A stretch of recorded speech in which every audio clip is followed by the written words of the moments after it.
That pecan tree lined lane through that screen door here at Down on the Farm Radio Country. I'm Larry Marble. It's the 28th day of December 2023 and the Christmas edition of Down on the Farm. Let's take a look at DTN's Southern Crops edition and see how corn, beans, wheat, cotton, live cattle, feeder cattle, and lean hogs performed yesterday. March corn ended up 3 3/4 at 476.5. A quiet, bearish day of trading between Christmas and New Year's with little news to report.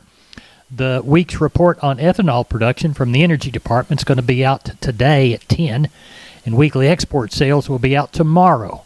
It's still too early to make much assessment on Brazil's larger corn crop.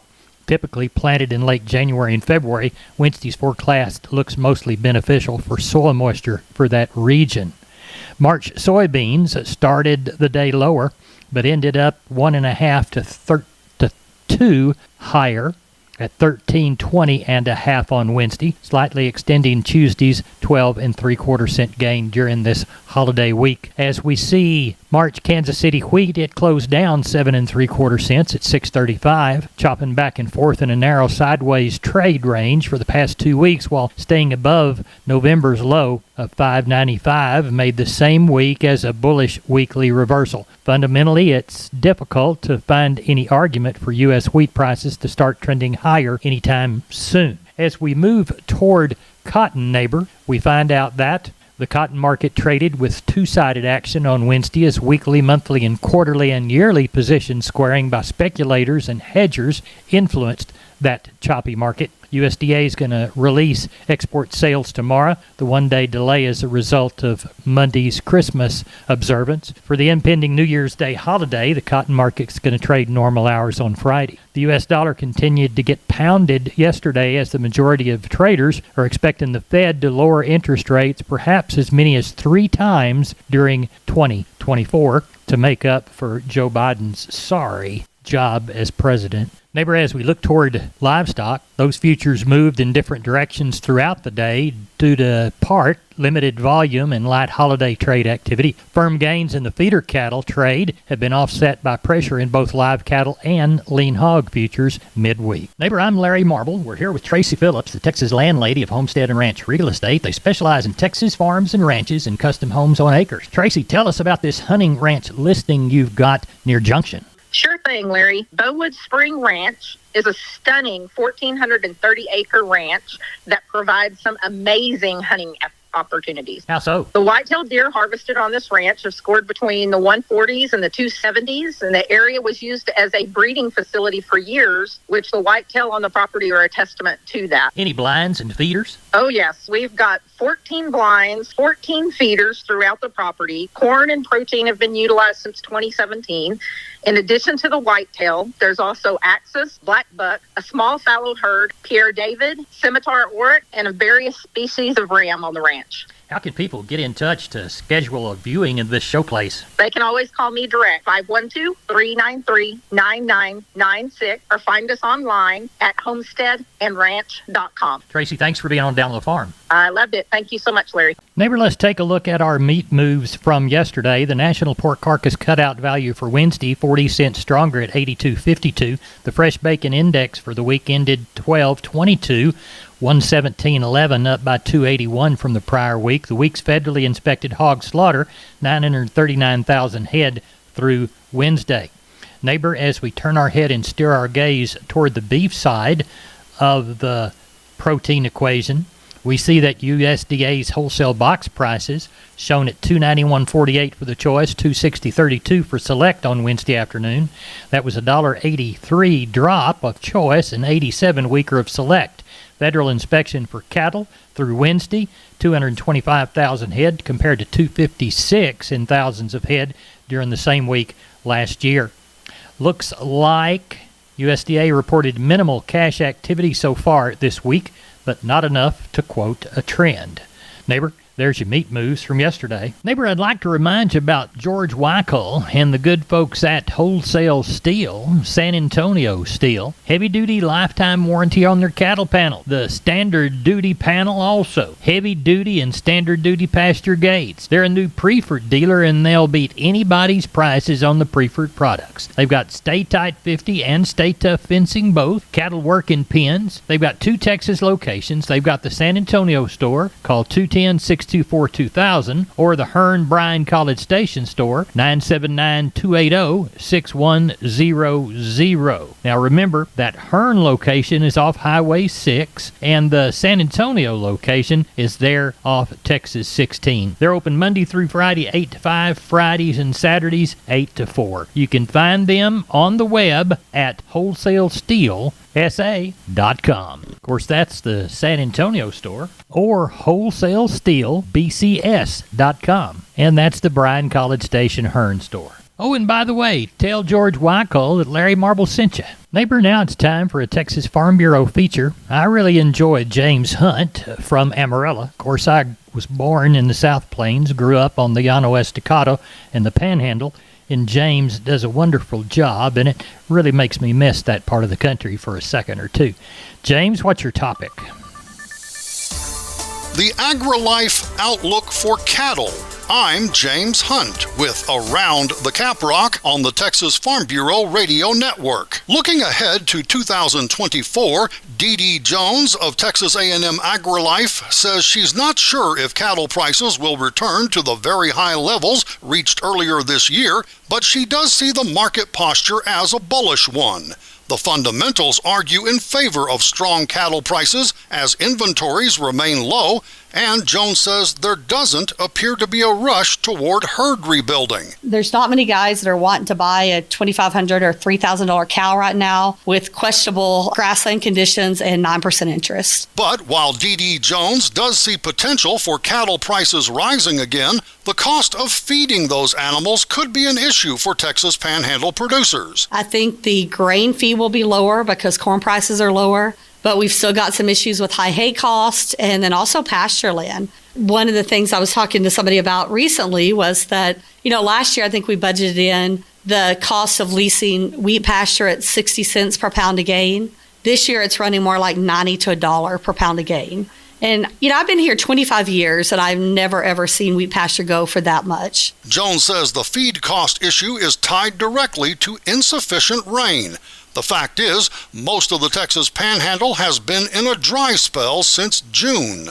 I think that's going to be the biggest challenge for cattle, not so much prices. Like I said, I think the market is fairly bullish at the moment, which is positive. It's going to be more, will we get this El Nino everybody's been talking about, which if anybody's looked outside, it has not hit yet. And will we have pasture and wheat availability come spring and summer? Once again, that's Texas A&M AgriLife Risk Management Specialist Dee Dee Jones. I'm James Hunt on the Texas Farm Bureau Radio Network. Of course, neighbor, the Texas Farm Bureau product is brought to you by your local Texas Farm Bureau agency. Neighbor, this time last week, while Hop Sing was feeding us, Jody Fry was getting ready for the cattle sale at Producers in Cargyle, San Angelo. Of course, they have already done that sale, and their first one, I guess, will be on the 4th of January. Jody, let's review that last one, why don't we? 680 head. Pretty good quality cattle to end out the year. Slaughter cows and bulls, week to $2 lower. The slaughter bulls were selling about steady. The cows kind of 1 to 2 lower. A reminder, that was the last cattle sale for 2023. The first cattle sale will be on January the 4th. Better quality steers, 400 to 600 pounds, from $2 all the way up to a high of near $290, mostly $220 to $250. Better quality heifers, 400 to 600 pounds, $185 all the way up to a high of $250. Mostly $210 to $225. Slaughter cows average to high yielding 73 to 87. Still some of those highest yielding slaughter cows 88 to 96. Thin or very low yielding cows, including some of the longhorn cows, from 55 to 70. Slaughter bulls average to high yielding from 88 to $1. Just a few of those highest yielding slaughter bulls today from 103 to a high of 111. Bred cows had one group of young to solid mouth heavy bred cows, black and black white face. That group brought $18.50. Jody, tell everybody how to get a hold of you. You bet. We'll be there at the office office, 325-653-3371. My mobile phone's 234-7895. You know, I was looking on Facebook the other day and noticed it was a friend of mine's birthday. He is quite the craftsman. He loves to work with wood. He can build almost anything, and I needed a gift idea for him. So I thought about MG Building Materials, the perfect place to get gift cards. That's right. What better way than an MG gift card to get someone just the right thing if they like to construct stuff? Available in any denomination from $10 to $100, MG gift cards have no expiration date, nor do they incur a service fee. MG's cards can be redeemed at any of their 5 locations: San Antonio, Kerrville, Pleasanton, Corpus Christi, and Uvalde. So whether you need a power tool to build something, or some wood to build something, or some fencing, gosh, that'd be a great gift. MG Building Materials, mgbuildingmaterials.com. Neighbor, now it's time to catch up with Leo Casas, Casas Cattle Company, Beeville, Texas. Leo, how are you today? Doing good, Larry. Well, the weather's been nice. It's been sunny but not hot, cool but not cold. Cattle are doing really good. We're selling another set of Brahman cattle we're going to load up Tuesday, and I bought a really good set of Brangus bulls, coming 2-year-olds. They are excellent. 18, 20 months old, all registered bulls. There's 10 of them. Anybody interested in them, and they are excellent. I should have got a better photo of them and some better video. And I'm going to pick them up Thursday. Let me know if anybody is interested in them. They're not very high, and they're extremely good and very, very gentle. So again, really good Brangus bulls. If anyone is interested, I can be reached at 361-362-5863. Keep up with us on a daily basis on Instagram, Casas Cattle _Rancher 3, or log on to my website for photos, videos, and information, CasasCattle.com. CASAS, CasasCattle.com. We're the bull people. Neighbor, are you ready for a super simple DIY? That's a do-it-yourself product from McCoy's Building Supplies. Spruce up a worn-out but perfectly seasoned barbecue grill with a coat or 2 of Rust-Oleum high-heat spray paint. All Rust-Oleum spray paints are 20% off with a coupon now through the 28th of this month. Where do you get the coupon? Go to McCoy's Building Supply Store's Facebook page. You'll find it. That coupon worth 20% off all of the Rust-Oleum products that'll dress up that barbecue grill and be a great DIY project for a Saturday. That's McCoy's Building Supplies. Go to McCoys.com for details.